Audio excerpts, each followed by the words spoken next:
मी 20,000 मतदार बाहेरून आणले, ज्याचा मला निवडणुकीत 100% फायदा झाला, असं धक्कादायक विधान करणारे आमदार विलास भुमरे हे पुन्हा चर्चेत आलेत। शिवाय यावरून वेगळ्याच राजकीय चर्चांना सुद्धा उधाण आलं असून भुमरेंच्या अडचणी वाढणार का असं म्हटलं गेलंय। पण ही काही पहिली वेळ नाहीये, याआधी सुद्धा ते अनेक वादात अडकल्याचं पाहायला मिळालं। चला तर आता चर्चेत असणारं प्रकरण, आधीच्या घटना जाणून घेण्यासोबतच कोण आहेत विलास भुमरे जाणून घेऊया। नमस्कार, मी रामेश्वरी आणि तुम्ही पाहताय कट टू कट। राज्याच्या राजकारणात घराणेशाहीचं वर्चस्व अधिक ठळकपणे दिसून येतं। एकाच राजकीय कुटुंबात एकापेक्षा अधिक पदं असणं ही आता नवीन गोष्ट राहिलेली नाहीये। उलट एकाच घरात आमदार खासदार ही दोन्ही पदं असल्याचं सुद्धा दिसून येतं। याची उदाहरणच द्यायचं झालं तर राणे कुटुंबात एक खासदार आणि दोन आमदार आहेत। एनसीपीचे खासदार सुनील तटकरे आणि त्यांची कन्या आमदार अदिती तटकरे।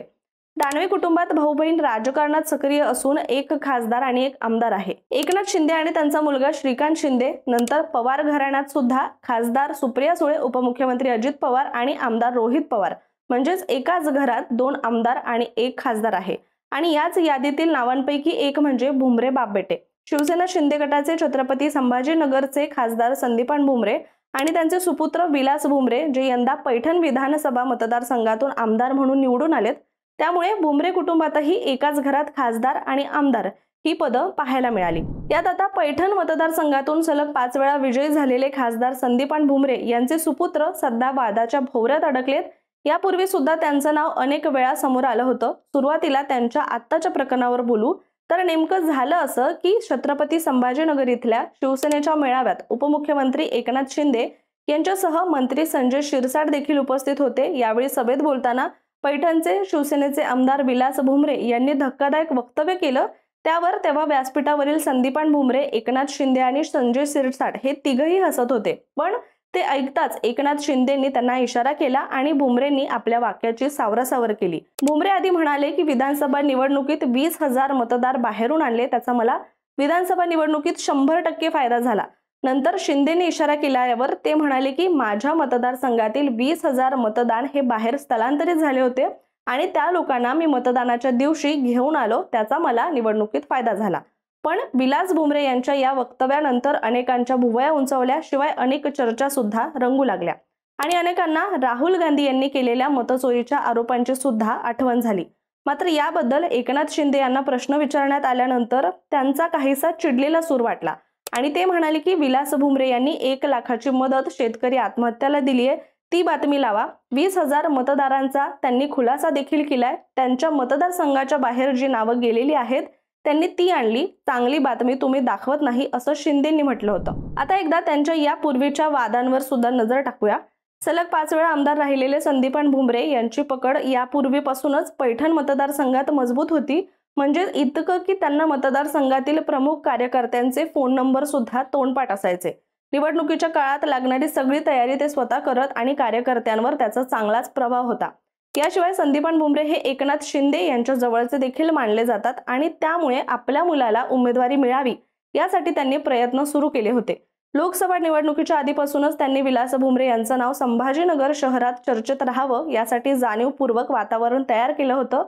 मराठवाडा मित्रमंडळ बैठकीच्या वेळी शहरातील स्वागत कमानीवर विलास भुमरे यांचे फोटो सुद्धा दिसून आले होते। पैठण तालुक्यात आणि संभाजीनगर शहरात कामं घेऊन येणारे कार्यकर्ते अनेकदा विलास भुमरे यांच्याशी थेट संपर्क साधतात। लोकसभा निवडणुकीतही त्यांनी प्रचारासाठी स्वतंत्र यंत्रणा उभी केली होती। त्यामुळे विधानसभा निवडणुकीत विलास भुमरे यांना पैठण मतदारसंघातून उमेदवारी मिळणार अशी चर्चा सुद्धा रंगली होती। मात्र याच काळात शिवसेनेच्या ठाकरे गटानं त्यांच्या विरोधात बोलायला सुरुवात केली होती। आधीसारखे फक्त तोंडी आरोप न करता यावेळी त्यांनी कागदपत्रांसह आरोप मांडले होते। दत्ता गोरडे यांनी पत्रकार परिषद घेऊन भुमरे कुटुंबांचा मद्य विक्री व्यवसाय पुन्हा एकदा चर्चेत आणला होता आणि त्यामुळे भुमरे कुटुंबावर टीकेची झोड सुद्धा उठली होती। याशिवाय विधानसभा निवडणूक प्रचाराच्या वेळी विलास भुमरे यांना चक्कर आल्यानंतर गॅलरीतून पडले आणि त्यांना जोरात लागल्यानं हातपाय फ्रॅक्चर झाल्याची बातमी पसरली होती। त्यावेळी भुमरेंनी झोप झाली नाही आणि चक्कर येऊन तोल गेल्यानं पडल्याचं विलास भुमरे हे स्वतः म्हणाले होते। पण यावर अंबादास दानवे यांनी प्रतिक्रिया दिली होती। ते म्हणाले की पडल्यानंतर माणसाला कुठं मार लागतो आणि मारल्यानंतर माणसाला कुठं मार लागतो, आम्ही हे दोन्ही धंदे केलेले आहेत, मारलेलं पण आहे आणि मार खाल्लेला पण आहे, त्यामुळे आम्हाला चांगलंच माहिती असल्याचं सुद्धा ते म्हणाले।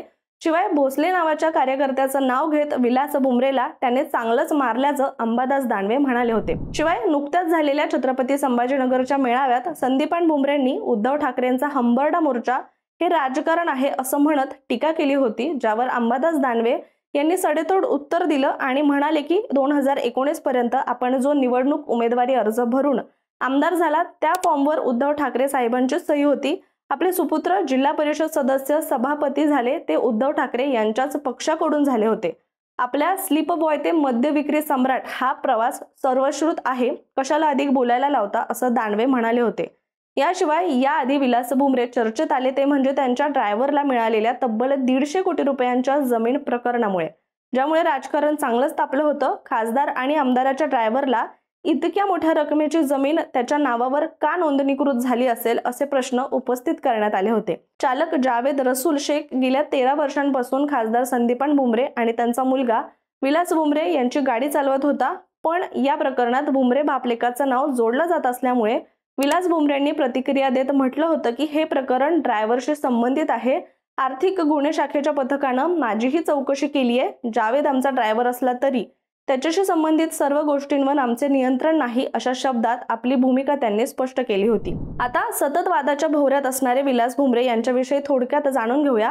विलास भुमरे हे माजी मंत्री आणि खासदार संदीपान भुमरे यांचे पुत्र आहेत। संदीपान भुमरे लोकसभा निवडणुकीत छत्रपती संभाजीनगर मधून निवडून आल्यानं पैठण विधानसभा मतदारसंघातून विलास भुमरे शिवसेनेकडून निवडणूक लढवली, त्यामुळे एकाच घरात आमदार आणि खासदार ही पदं गेली होती। यापूर्वी विलास भुमरे जिल्हा परिषद सदस्य आणि जिल्हा परिषदेत बांधकाम सभापती म्हणून राहिले होते। मात्र आपण पाहिलं की त्यांचा राजकीय प्रवास हा वादग्रस्त राहिलेला आहे आणि आता सुद्धा आमदार भुमरे यांनी शिवसेना मेळाव्यात वादग्रस्त विधान करून विरोधकांच्या हातात आयतं कोलीत दिलं आणि यावरून पुन्हा एकदा असं म्हटलं जाऊ लागलं की शिंदे गटातील नेत्यांच्या अशाच काही वादग्रस्त विधानांमुळे पक्षाला त्यांचा चांगलाच फटका बसतो। जसं की संजय शिरसाट हे आपल्या मुलाच्या प्रकरणामुळे अडचणीत आले होते, तर त्यांचा स्वतःचाच हॉटेलमधील पैशांच्या बॅगेचा व्हिडिओ सुद्धा प्रचंड व्हायरल झाला होता। शिवाय त्यावरूनही मोठं राजकारण झालं होतं। त्यानंतर रामदास कदम हे डान्सबार प्रकरणामुळे अडचणीत आले होते, तर त्यांचे पुत्र आणि राज्याचे गृहराज्यमंत्री योगेश कदम यांच्या आईच्या नावावर असलेल्या डान्सबार आणि आता सचिन घायवळला शस्त्र परवाना मंजूर केल्यामुळे अडचणीत आले होते। आणि आता राज्यात आगामी स्थानिक स्वराज्य संस्थांच्या निवडणुकीच्या पार्श्वभूमीवर सगळ्याच पक्षांची रणधुमाळी सुरू झाली असून बैठका, मेळावे, शिबिरं घेतली जात आहेत। मात्र अशातच विलास भुमरेंनी केलेल्या विधानाचं विरोधक किती वापर करून घेतात। भुमरेंनी केलेलं हे विधान सावरण्याचा प्रयत्न केला असला तरी त्यांना ते आता किती महागात पडतं हे तर येणारी वेळच सांगेल। पण या सगळ्याबद्दल तुम्हाला काय वाटतं आम्हाला कमेंट करून नक्की सांगा आणि अशाच माहितीपूर्ण व्हिडिओसाठी कट टू कटच्या YouTube चॅनलला सबस्क्राइब करायला विसरू नका।